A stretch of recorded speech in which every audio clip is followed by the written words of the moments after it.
Bab 591 musuhmu. Tidak ada pedang yang bisa melukainya. Sander sedikit tidak terima dengan perkataan pria berbaju putih yang ada di depannya ini. Dia merasa setidaknya pedang King Xuan pasti bisa melukai pria ini. Karena bagaimanapun juga, pedang King Xuan adalah pedang paling tajam nomor 1 di dunia. Oleh karena itu, dia memilih untuk meminjam pedang King Xuan. Meskipun dia sudah sering meminjam pedang ini, anak meminjam pedang dengan ayahnya, bukankah hal yang wajar? Akan tetapi, tidak ada reaksi apapun. Melihat kondisi ini, ekspresi wajah Sander menjadi masam. Dia lanjut berkata dalam hati, pedang King Xuan. Pedang King Xuan benaran tidak berani bergerak. Kamu menggunakan pedang ini untuk melawan orang lain, dia tentu saja tidak akan membantah. Tetapi menggunakan pedang ini untuk membunuh ayah sendiri, hal seperti ini tidak boleh terjadi. Ekspresi wajah Sander kembali masam melihat tidak ada yang terjadi. Jika pedang ini tidak muncul, dia akan merasa sangat memalukan. Sander langsung berkata di dalam hatinya, Tuan Pagoda, bantu aku pinjam sebentar. Tuan Pagoda berkata dengan tenang, terima kasih telah memandang tinggi aku sama sekali tidak memiliki kuasa dalam klan Yang. Sander pun diam saja. Pada saat itu, pria berbaju putih mendadak bertanya, Nak, di mana pedangmu? Sander diam saja. Pria berbaju putih pun tersenyum melihat kondisi Sander. Dia pun mengalihkan topik dan berkata, apakah kamu boleh menyerang satu kali lagi? Menggunakan serangan pedang yang paling pertama. Sander sedikit kebingungan, tetapi dia juga menganggukkan kepala dan berkata, baik. Usai berkata, dia langsung mengayunkan pedang dan menusuk. Serangan pedang ini tidak menggunakan jurus pedang apapun dan kekuatan garis keturunan apapun. Serangan pedang yang paling polos. Ekspresi wajah pria berbaju putih sangat tenang menghadapi serangan pedang ini. Pada saat pedang hanya berjarak 1 cm di depannya, ada niat pedang yang tak berwujud mengadang pedang ini. Sander memandang pria berbaju putih. Dia tahu jika pria yang ada di depannya ini ingin membimbingnya. Dia pun berkata dengan sopan, mohon bimbingan dari senior. Pria berbaju putih tersenyum dan berkata, kekuatan serangan pedangmu ini tidak lebih hebat dari beberapa jurus pedang sebelumnya, tapi serangan pedang ini paling polos. Seorang kultivator pedang seharusnya memiliki serangan seperti ini. Hanya saja kamu kekurangan 2 benda, salah satunya adalah tekad. Meskipun kamu memiliki tekad pedang, masih kurang goyah, apakah kamu bisa mengatakan alasannya? Pedang niat. Sander diam tidak berkata, apa niat pedangmu? Kekuatan pedang tak tertandingi. Akan tetapi, niat pedang tak tertandingi ini mulai tidak ada keistimewaannya, semakin menjadi titik kelemahannya, maka itu dia sudah jarang menggunakan niat pedang ini. Sander menghela napas, lalu tersenyum tipis sambil berkata, senior, jujur saja. Di masa mudahku, aku masih tidak tahu seberapa kerasnya dunia ini. Maka itu, sikapku sangat sombong, aku merasa diriku pasti bisa melampaui kemampuan para seniorku. Maka itu, memiliki niat pedang tak tertandingi ini. Seiring bertambahnya usia, melihat seberapa kerasnya dunia ini, aku merasa tak berdaya, karena aku merasa musuh yang kuat pun tak berdaya di depan senior-seniorku. Ada orang yang diidolakan dalam hati. Dari awal sampai sekarang, Sander berusaha untuk mempertahankan mentalnya, jangan sampai mengidolakan seseorang. Tapi, seiringnya waktu berjalan, dia menyadari kekuatan ayah dan senior benar-benar menakutkan. Dia tahu, dirinya harus menjaga jati diri ini, tetapi susah untuk merealisasikannya. Oleh karena itu, semenjak niat pedang tak tertandingi ini muncul, dia tidak pernah untuk meningkatkannya. Bahkan sebagian besar waktu dia juga tidak menggunakan niat pedang ini. Setelah mendengar perkataan Sander, pria berbaju putih menganggukkan kepalanya, oh ternyata seperti ini. Baik, sekarang aku akan bertanya padamu, apakah kamu masih ingin melampaui ayahmu dan menjadi tak terkalahkan? Sander menganggukkan kepalanya. Pria berbaju putih tersenyum dan berkata, bukan tekadmu tidak kokoh, melainkan tantangan ini bagimu terlalu susah. Oleh karena itu, meskipun kamu memiliki tekad yang kokoh, juga hanya akan disimpan dalam hati dan berusaha untuk mewujudkannya. Karena bagaimanapun juga, jika terlalu sering mengungkit hal ini, akan membuat orang lain menertawaimu. Usai berkata, dia diam sejenak, lalu lanjut berkata, kamu lebih hebat dari yang aku bayangkan. Sander memandang pria yang ada di depannya, tidak bersuara, tetapi hatinya merasa terharu. Pria berbaju putih lanjut berkata, aku ada saran untukmu, kamu boleh dengarkan dulu. Jika berguna, kamu boleh mencobanya. Jika kamu merasa tidak cocok, anggap saja tidak ada, bagaimana? Sander berkata dengan sopan, mohon bimbingan dari senior. Pria berbaju putih tersenyum berkata, hal-hal di dunia ini tidak mungkin bisa langsung berhasil. Jika ingin melampaui para senior sangat susah, maka kamu boleh membuat target kecil dulu, seperti menjadi tak tertandingi di tingkatan yang sama. Tak tertandingi di tingkatan yang sama. Mendengar perkataan pria berbaju putih, Sander seketika diam. Melihat Sander diam saja, pria berbaju putih lanjut bertanya, kenapa? Terlalu mudah. Sander menggelengkan kepalanya, sebelum melompat denganmu, aku merasa sangat mudah.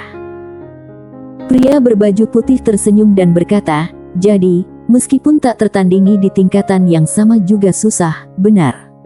Sander menganggukkan kepalanya. Pria berbaju putih tersenyum dan berkata dengan lembut, tapi, menjadi tak tertandingi di tingkatan yang sama setidaknya lebih mudah dari melampaui para seniormu, benar? Sander tersenyum dan berkata, tentu saja. Pria berbaju putih tersenyum dan berkata, nak, kamu tidak perlu membebani hidupmu. Karena beban terlalu berat, akan menjadi hidup kita sangat lelah. Aku yakin, orang tuamu juga tidak ingin hidupmu begitu berat.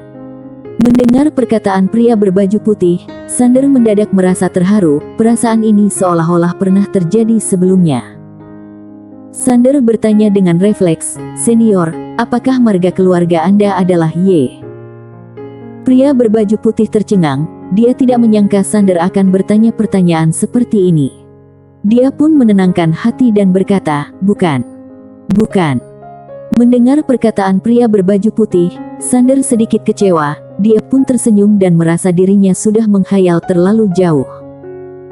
Sander juga tidak berpikir panjang, dia memberi hormat kepada pria berbaju putih, terima kasih atas bimbingan dari senior. Aku akan selalu mengingat budi kebaikan ini. Sander benar-benar mengakui kehebatan orang yang berdiri di depannya ini. Berani mengakui kekalahan adalah hal yang baik. Lalu, Sander juga merasa kultivator pedang yang ada di depannya ini belum mengeluarkan semua kekuatanmu. Dirinya tidak bisa mengalahkannya. Tentu saja, hari ini juga mendapatkan hasil yang memuaskan. Seperti yang dikatakan pria berbaju putih ini, jika ingin melampaui ayahnya adalah hal yang susah, kenapa dia tidak melakukannya secara bertahap? Seperti dimulai dari menjadi tak terkalahkan di tingkatan yang sama. Saat berpikir demikian, Sander mendadak menghirup napas dalam-dalam dan merasa sangat lega.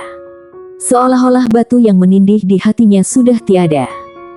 Pada saat ini, niat pedang tak tertandingi yang sudah lama tidak muncul seketika muncul dari tubuhnya Sander karena merasakan perubahan mentalnya. Kekuatan pedang tak tertandingi menyelimuti Sander, energi pun mulai berubah. Seolah-olah hidup kembali. Pedang akan berubah karena manusia, niat pedang juga sama.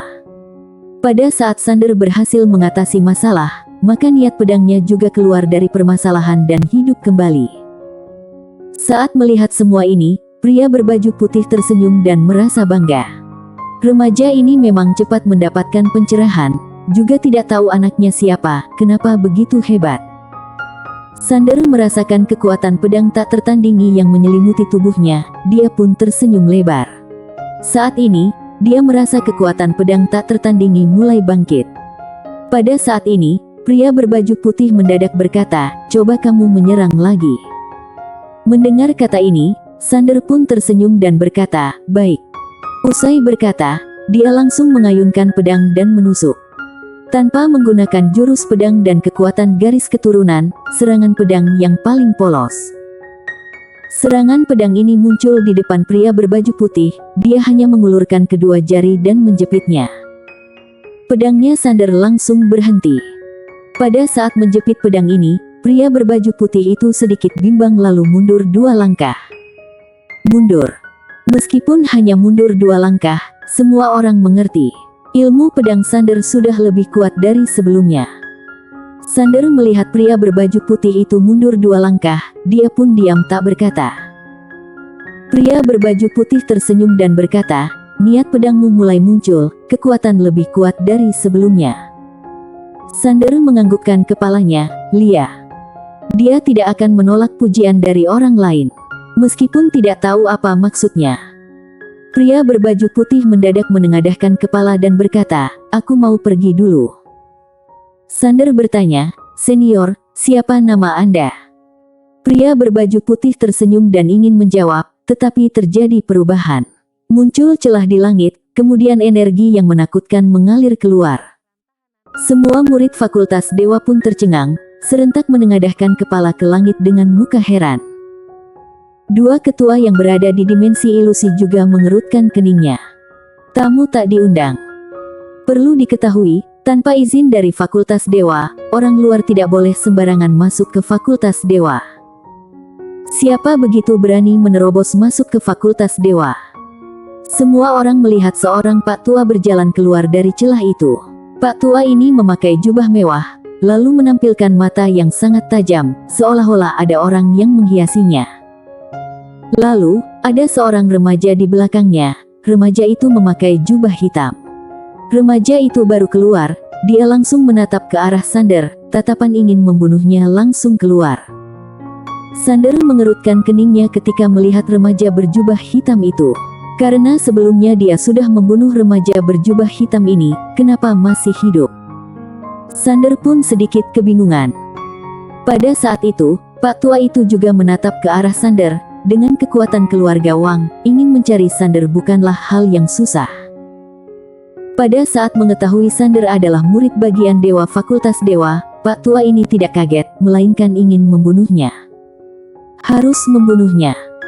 Jika hanya orang biasa, dia mungkin akan melepaskannya, karena tidak akan membahayakan keluarga Wang. Tetapi, Sander adalah murid Fakultas Dewa. Murid seperti ini memiliki talenta yang sangat menakutkan. Jika membiarkan dia tumbuh berkembang, maka pasti akan membahayakan keluarga Wang. Ada masalah jika terjadi, maka harus mencabutnya sampai ke akar. Jika tidak akan terus muncul berbagai macam masalah. Ada banyak kejadian yang karena tidak menyelesaikan masalah sampai akar, malah berhasil dibalas dendam. Pria berbaju putih yang awalnya sudah mau pergi pun menatap ke arah Pak Tua itu, dia mengerutkan kening, lalu memandang ke arah Sander, musuhmu. Sander menganggukkan kepalanya, dari penampilan mereka, seharusnya iya. Senior, bukannya kamu sudah mau pergi, ya? Pria berbaju putih tersenyum dan berkata, tidak buru-buru kok.